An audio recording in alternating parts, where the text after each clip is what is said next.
नमस्कार विद्यार्थी मित्रांनो, आज आपण इयत्ता 10वीची एक पोएम या ठिकाणी शिकतोय. The title of this poem is stopping by woods on a snowy evening. It is the title of the poem. कविता जी आहे ती स्टॉपिंग बाय वुड्स म्हणजे एका वनराईमध्ये ऑन अ स्नोवी इव्हिनिंग म्हणजे एका बर्फाच्छादित सायंकाळी एका वनराईमध्ये किंवा फॉरेस्टमध्ये थांबण्याच्या संदर्भातली कविता आहे. Actually, it is a very famous poem. खरं म्हणजे कविता खूप फेमस आहे. And the poet of this poem is Robert Frost. Robert Frost, it is a well-known poet in English literature. English literature मधले खूप फेमस अशा प्रकारचे ते कवी आहेत. आणि ही जी पोएम आहे, actually this poem is what we can say that a poet describe a little incident. एक छोटासा इन्सिडेंट जो आहे त्यांनी डिस्क्राइब केलेला आहे. Happening in a snowy evening. एका बर्फाच्छादित असलेल्या सायंकाळचं वर्णन करणारी ही पोएम्स आहे. ॲज अ ट्रॅव्हलर, कवी एक ट्रॅव्हलर प्रवासी म्हणून is fascinated by the beautiful scenes in the woods. या वनराईमधल्या सुंदर अशा सीनमुळे तो फॅसिनेट झाला, आकर्षित झाला. ही स्टॉप टू एन्जॉय, आणि त्या ठिकाणी तो थांबलेला आहे. एन्जॉय म्हणजे आनंद घेण्याकरता. बट इज माइंड, पण त्याचा जो माइंड आहे तो काय करतोय, त्याला विनंती करतोय हिम टू गो ऑन, की समोर आपल्याला जायचंय, समोर जाण्याच्या संदर्भातली विनंती करतोय. It is a central idea of the poem. Now we'll just try to read the poem line by line, line to line. Whose woods those are, I thinks I know.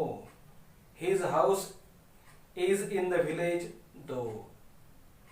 Here the poet said to us that whose woods those are, I think I know. मला असं वाटतं की मला माहित आहे की हे woods, हे जे वनराई आहे, जंगल आहे, हे कोणाचं हे मला माहित आहे असं मला वाटतं. His house in the village though, जरी सुद्धा त्याचं हाऊस, त्याचं घर हे विलेज म्हणजे खेड्यामध्ये जरी असलं तरी सुद्धा मला असं वाटतं की मला माहित आहे की हे फॉरेस्ट किंवा हे वनराई किंवा हे वुड्स कोणाचे आहे ते मला माहित आहे.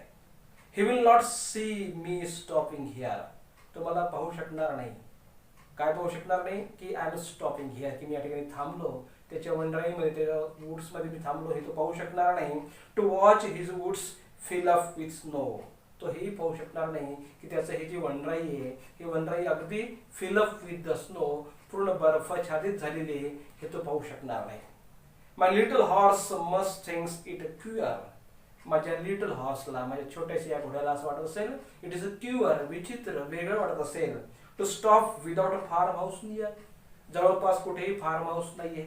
फार्म हाऊस नसताना आपण या ठिकाणी थांबलो, हे बघून माझ्या छोट्याशा त्या घोड्याला काय वाटत असेल, क्युअर म्हणजे विचित्र वाटत असेल.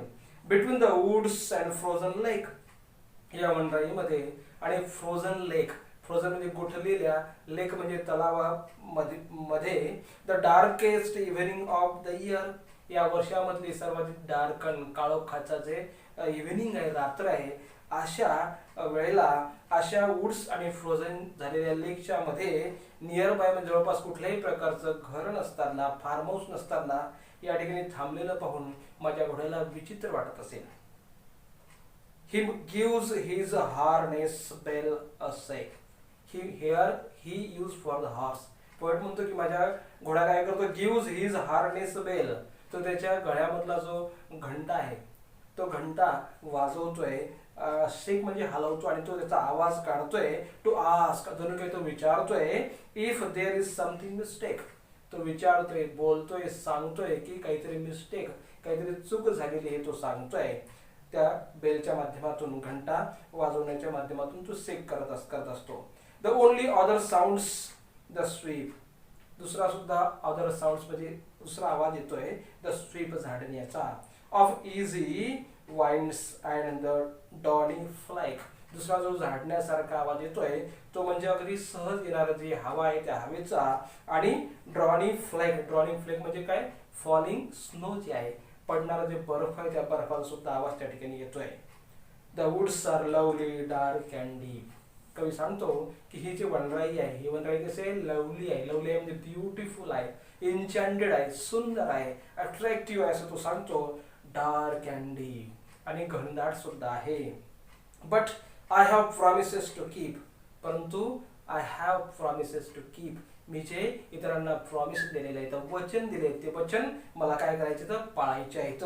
And miles to go before I sleep, and miles to go before I sleep म्हणजे मला शेवटपर्यंत चालत राहायचंय, प्रवास करत राहायचंय आणि दिलेली वचने जी आहेत ते वचन पूर्ण करत राहायचंय. म्हणून या ठिकाणी मी जास्त वेळ या लवली डार्क अँड डीप वूडमध्ये, फॉरेस्टमध्ये मला थांबणं शक्य नाही. या सर्व आठवणी सोबत घेऊन मी माझ्या जे काही प्रॉमिस केले ते प्रॉमिस घेऊन अखेरपर्यंत, शेवटपर्यंत मला चालायचं आहे. अशा प्रकारची या ठिकाणी पोएटने त्यांच्या फिलिंग व्यक्त केल्या. मित्रांनो, अशाच पोयम, अशीच माहिती 10वीची तुमच्यापर्यंत आम्ही पोहोच करत जाऊ. परंतु त्यासाठी सर्वात महत्त्वाचं असे की तुम्हाला आमचे चॅनल सबस्क्राईब करणं महत्त्वाचं आहे, लाईक करणं महत्त्वाचं आहे आणि कॉमेंट्स बॉक्समध्ये जाऊन कॉमेंट्स करायला विसरू नका. कारण तुम्ही केलेले कॉमेंट्स हे आमच्यासाठी फार महत्त्वाचे असतात. म्हणून सर्वांनी या सर्व ज्या सूचना आहेत त्या काळजीपूर्वक पालन करा. सर्वांना, सर्व विद्यार्थ्यांना लर्न फ्रॉम द होम या माध्यमातून घरी शिकण्याची संधी प्राप्त होते. सर्वांनी घरी बसून हे सर्व शिका, अभ्यास करा आणि चांगला रिस्पॉन्स या चॅनलला द्या, जेणेकरून अधिकाधिक माहिती तुमच्यापर्यंत आम्हाला सेंड करता येईल. सर्वांना आत्तापासूनच परीक्षेसाठी all the best. Thank you very much.